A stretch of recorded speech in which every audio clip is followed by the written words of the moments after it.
And welcome back to another video. Today I'm going to be showing you how to make your own custom volcano in Minecraft using World Edit and Voxel Sniper. Now, since this is a fairly large build, I am going to be doing a voiceover instead of live commentary this time. That's just because I will have to edit this video, so this video isn't like a half hour to 45 minutes long.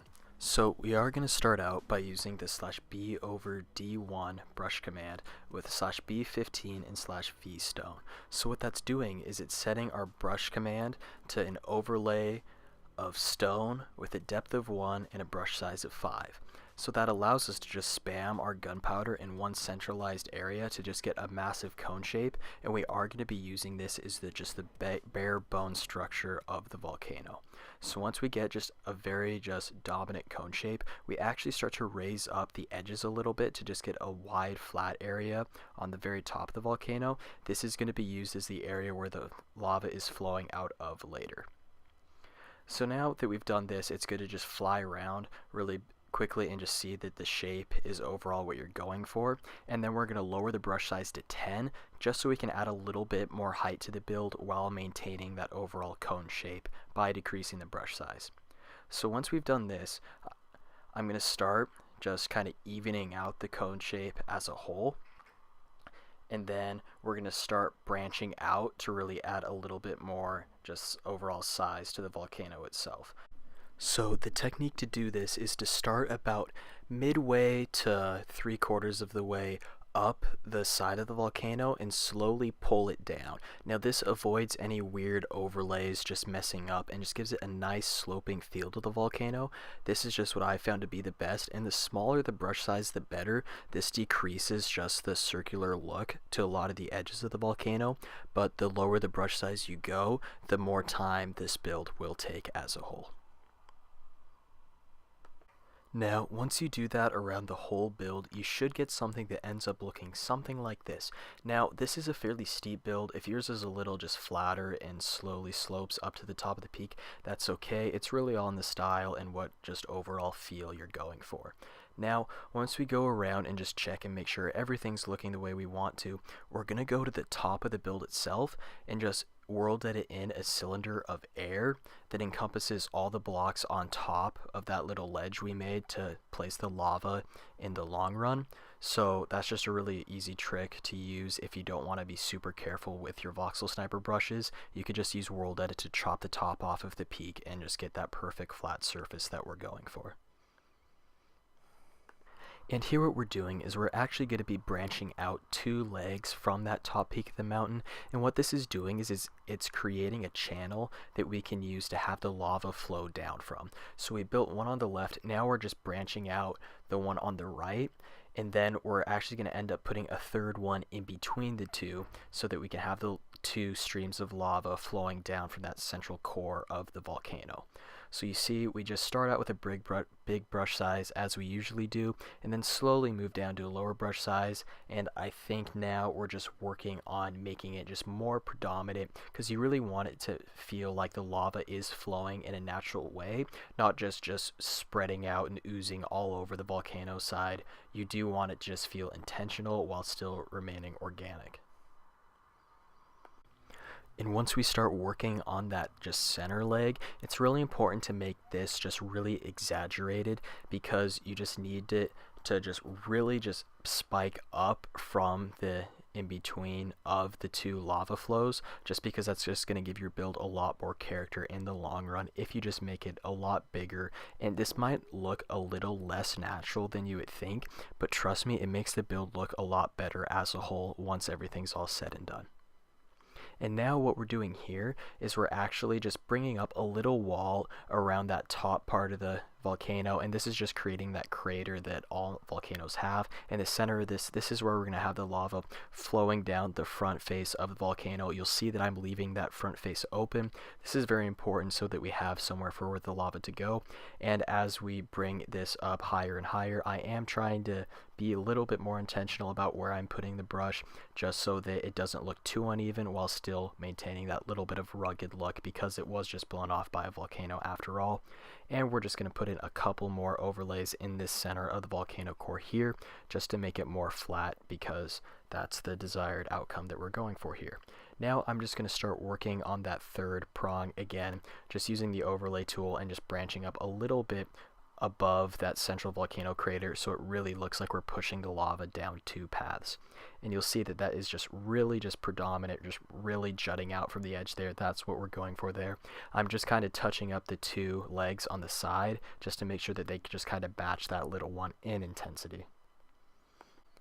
Now what we're going to do is we're actually going to break out the smooth brush, because since we've used the overlay command so much, we've actually made a lot of just sharp, jagged edges just from the overuse of it without smoothing it. So what we're actually using here is the brush /B space E space smooth with a brush size of 40, and we just spam the gunpowder all over the place. And what this is doing is it's just getting rid of those just one block nooks and crannies that just really give that build a really rough feel. This is giving it more of the natural landscape that we're going for, and you want to be careful not to overuse this, but since this build is so massive, I don't think there's any harm in just spamming it everywhere. So it's time to start placing in all of that lava. And to do so, we're going to do the command /B/D10 with a brush size of 5. I actually mistyped that, so we're only using a brush with a depth of 1, but I do change that shortly. So the idea is we're using the arrow to invert the overlay command, so it's pushing the blocks down into the stone, and this is just allowing me to outline where we are going to place the lava. I'm using the brush size of 3 just to really make it a smaller brush size that really gives me a more precise feel on where we are just having the lava flow throughout the build. And you'll see here I do switch the brush type to 10. This way, once we have this sandstone switch to magma, we're going to be able to overlay it with orange stained glass and red stained glass, and that's just going to give it a really unique, nice, just atmospheric feel for the lava. And now once we're done tracing this side, we are going to move over to the left side, and we're just going to use about the same principle on what we're doing here, except obviously it's just going to be a little bit different because this is an organic build and every side is different. It's important to try to make sure that it looks like it is flowing naturally. You don't want it to flow uphill. That's the worst thing you can do. Try to make sure that every block is dipping at least one block, or just at least on the same level as the block above it. That just makes it actually look like it could exist in the real world, and will just give your volcano a better vibe overall.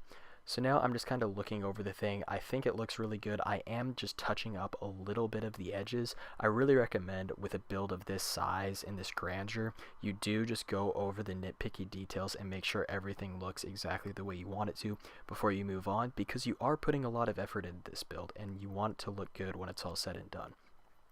So now what we're doing is we're using the voxel of sponge with a depth of 1 and going over it again with the arrow. So that's /B/D1/V sponge /B3. And we're only trying to put sponge above the sandstone, but sometimes we can't help that, and that's okay. It will look a little messy, but in real life lava is really messy too, so it all works out in the end. Now we are going to be switching this sponge to the stained glass, and it'll just look really, really good. So once we're done with this side, once again we're going to go back over to the left side and make sure it all matches up. I am being a lot more picky with this sponge than the sandstone because I am trying to make it match up as close to perfectly with the sandstone as possible, but again we are just using splatter brushes, so there's going to be a lot of error here, but that is just increasing the randomness, which contributes to the organics of the build as a whole. So there's no worries there, just do the best you can and it will look amazing in the long run. You have my guarantee of that. Once we're done with that, we are going to use World Edit to start switching that sandstone and sponge to the stained glass and the magma. So we're going to fly over to the top most opposite corner of the volcano and select the first position by doing \pause1. Now we're going to fly under the ground over here and do \pause2, and that will allow us to just select the whole volcano in a region to be able to make the edits you just saw. So to do this, we're doing \replace sponge space 95:1, 95:14, and that's setting it to orange stained glass and red stained glass. And I actually saw that some of the sandstone had integrated itself into the dirt, so I just made the first or second position a little bit lower. That's okay. So we are going to be setting the sandstone to magma, so that's replace sandstone space magma enter, and you'll be good. Now what we're doing is we're using the splatter brush to just splatter obsidian all over the rock. That makes it look a lot more charred. That adds a lot of character to the build, and I think it's a really nice detail that really brings the build to life. So this command is /b space sb space mm, and then /vr stone /v obsidian with a brush size of whatever you want. I think I elected for a brush size of 7 here. And I just spam it all along the contours of the magma, right where it intersects with the stone. And I go really heavy right on the apex of these just 3 legs here. And then I just kind of splatter it a little bit more around these areas just to kind of integrate it into the stone. So there's not that abrupt change between the two. You want it to just kind of flow naturally just from the really dark obsidian into the softer grayscale of the rest of the mountain. So now that that's over with, it's time to add in some dirt around the base of the volcano. Not grass, just dirt. You don't want it to seem like it's lush with life or anything. This is a volcano. It burns down all the trees, so we are just leaving behind just charred, just dirt remains of this landscape. So we are using the exact same command as before, the /b space sb space mm with the /vr of stone and then /v dirt, with a brush size of, I believe it's 15, just to make this process just speed it up a lot, because we are covering a much wider surface area at this time, and we don't need to be as careful because we're just doing the backside of the mountain. So now I'm world editing all the dirt to be a mixture of dirt and coarse dirt. So that's / replace 3 with space 3, 3:1. Now that's just switching it between 50/50 dirt and coarse dirt. And now I'm using that same splatter brush, the /b space sb mm, to spam sponge all over the build. Now we are going to be world editing this into the various different types of stone to just add texture to the rest of the grayscale of the build. I do believe we integrate regular stone, cobblestone, andesite, and cyan stained clay. So that's going to be / replace stone with space 1, or / replace sponge with space 159:9, 1, 4, 1:5, then 1, 4. And that's just at getting the percents the exact way we want them to. And it just adds a lot nicer texture to the build. That cyan clay just adds a little bit of a nicer fade between the really dark obsidian and the lighter gray stone blocks. Now it's time to start working on that billowing smoke of the volcano. So we're going to start by doing the command /up space 1 just to spawn in a glass block where we can start to spawn in all of these big sandstone balls. So this command is /b space b /v sandstone /b10. And now what I'm doing is I'm just outlining the area that we want all of our smoke to be. So I just opt for 3 prongs, just gradually starting just really steep and then slowly sloping to be more gradual as they come up towards the build limit of your world. And then once we have all these in, we just take each of the balls and just form them around to the next part of the frame, and is just as much of a cylinder way as possible while still maintaining that shape that we're going for. Now this part can be fairly time consuming. The good thing is though, is smoke in real life has very odd shapes most of the time, so you're not going for a specific shape here, you're just kind of spamming in all of these balls and it will work in the long run. I've done this many times and I've become more and more careless as I do it, and they all look the same, they all look really good. So you can see here, we're just getting a general outline of where we want this smoke to be, and we're going to go back through and fill in those edges later. Now it is important to go a little bit of heavier on the smoke on the face of the volcano. This is just because it's where the eye's looking at, so you just want it to be more dominant on this side. That's just what I found to be more appealing to the eye and what makes the build look better as a whole. So once we're done filling in all of those just open gaps, it is important to fill in just this basin we've created a little bit. You don't have to fill the whole thing. You don't want to bog down your server with world editing too many blocks. So you're just going to kind of go in and randomly place a couple more big spheres in this just crater of sandstone balls.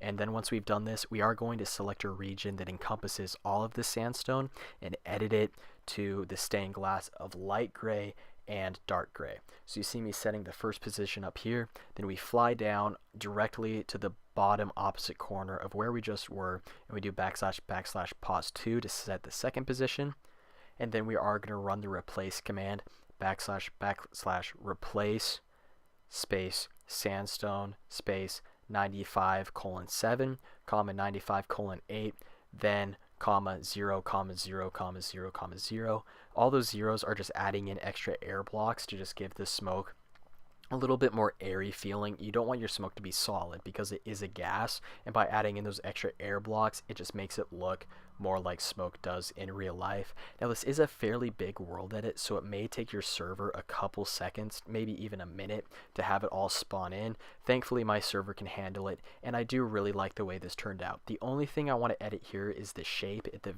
very base of the smoke. I think it looks a little bit unnatural, so we're just going to fill in those two 90-degree angles you see forming around the top of the volcano crater. And to fix that up, we just lower the brush size of these sandstone balls to 4 and just kind of integrate them in where we think it is best to help the overall slope down into the crater so it looks as natural as possible.